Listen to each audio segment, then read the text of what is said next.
Hello, agents. Hello, everyone. So, yeah, there was a survey recently done by this Polygenius company, and they found out that, according to them, 4 out of 5 American adults don't know what an annuity is. So, I'll have a link in the description to this survey, but let's go ahead and do some annuity awareness. And let me just tell you, even our industry talks about this in such generic terms that we're going to go ahead and jump into talk about an annuity. Like, what is it all about? What is an annuity? Today's annuity news and reviews.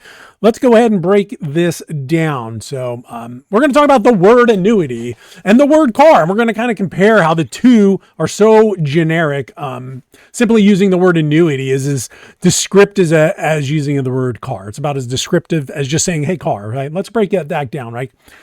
This is what a car offers. No, this is what a car offers. So two people can have that statement and both be correct, right? Because one person's talking about this car, the other one's talking about this car. So both are correct. However, when you get more fine-tuned and you say an economy car offers this 55 horsepower, 86 mile per hour top speed, 14 seconds, 0 to 60, original price of $4,000. And then you want to go ahead and be more detailed and say, well, a sports car offers this, output of 616 horsepower, right? 2.6 seconds, 0 to 60 and a cost of $190,000. So both are cars. Both you can describe as, hey, cars are great, or hey, cars are bad, or cars are junky, or cars are super safe, So you really have to get into, like, an economy car gets great fuel economy. A sports car is super fast, So it's the same thing with the word annuity. So the first thing I like to do with the word annuity is let's classification of annuity, right?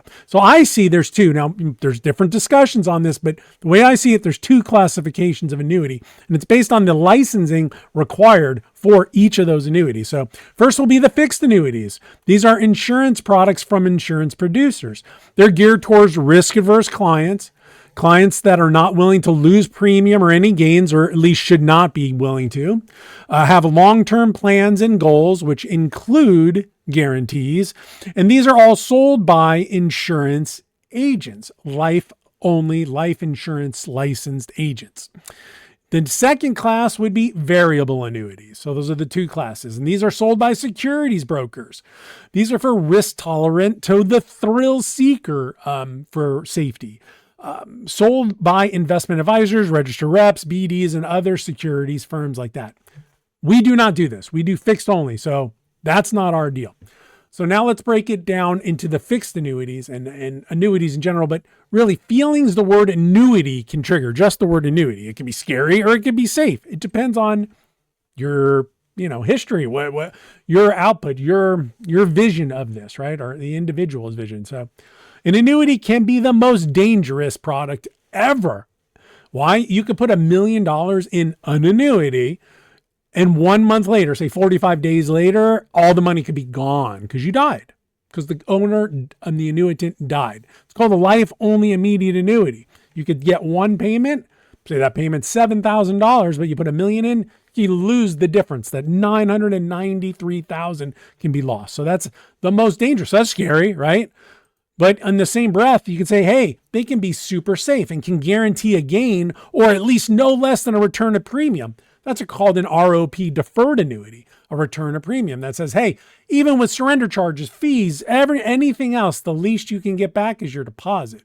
And then some say, hey, if you keep it in an immediate annuity with a guaranteed 20-year certain, you'll guarantee a gain. So really, ROP deferred annuities are the safest because you 100% can't lose even $1 in those. So annuities can also be super aggressive. They can have extraordinary outlier years that can return, say, 47% in 12 months. That's a variable, a VA, a variable annuity, something we don't do, the variable annuity, security, right? And they can have huge fees and huge penalties to exit. So that's like the MVA or surrender charge. So that's scary. So you got a couple happy things, you got a couple scary things. You really have to define the annuity you're looking at. Otherwise, it depends on the person's experience or whatever they've heard in their ear in the past on how they're going to perceive the word annuity. So now let's just talk about fixed annuities. What I do, fixed annuities, right? And we're going to say fitting clients into 3 categories of fixed annuities. So the number one will be client A. This client wants account value to increase every year. They do not want to risk any premium or any earnings, right? None of their deposit or any of their earnings. They want or need access to the account value during the contract term. They like to know the end of term. They like to know what's going to happen at the end of this. I'm going to give you $100,000. What will I get in 5 years? That's client A. Has clear goals and safety in mind. So bullseye for this client fits into the deferred annuity, primarily probably the MYGA, the multi-year guarantee annuity category. That would be that client. Client B, client 2, whatever you want to call it, definitely wants or needs income. So this client definitely somehow is going to want or need some money out of the annuities they're purchasing.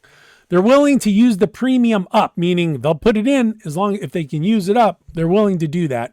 And their interest over time, they're willing to use their money. They're willing to spend their money.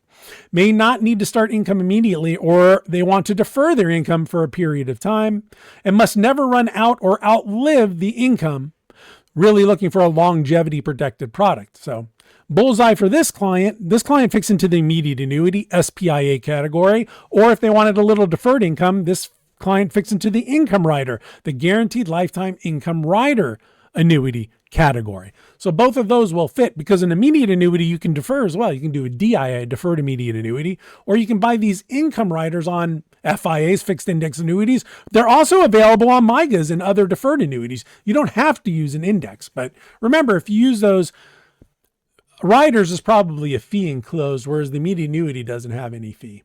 Next is the third type of client, client C. This client does not want risk of premium. Willing to earn zero in the worst case. Understand product crediting rates can change annually. Desires a chance at better than current fixed rates, and some reason I duplicated that. Sorry.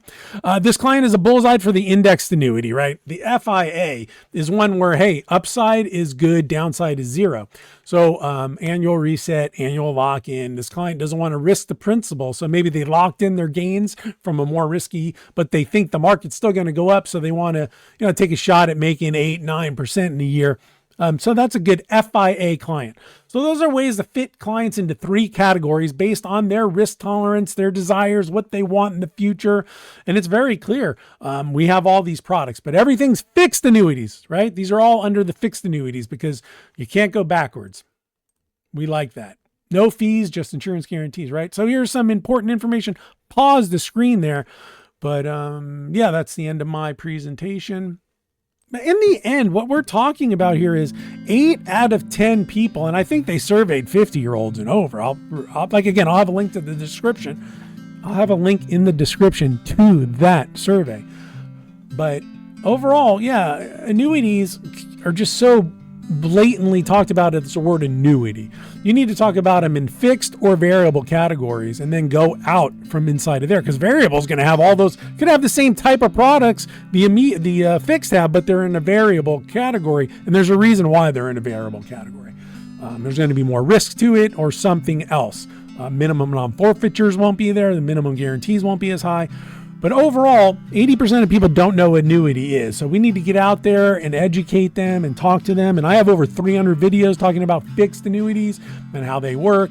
So yeah, overall, I think we as an industry need to do a better job. But honestly, one of the problems is the confusion helps certain profitability of our industry, having it kind of convoluted, and puts money maybe where it wouldn't go otherwise. So X YouTube, LinkedIn for the most up-to-date information. No fees, just insurance guarantees with our fixed annuities.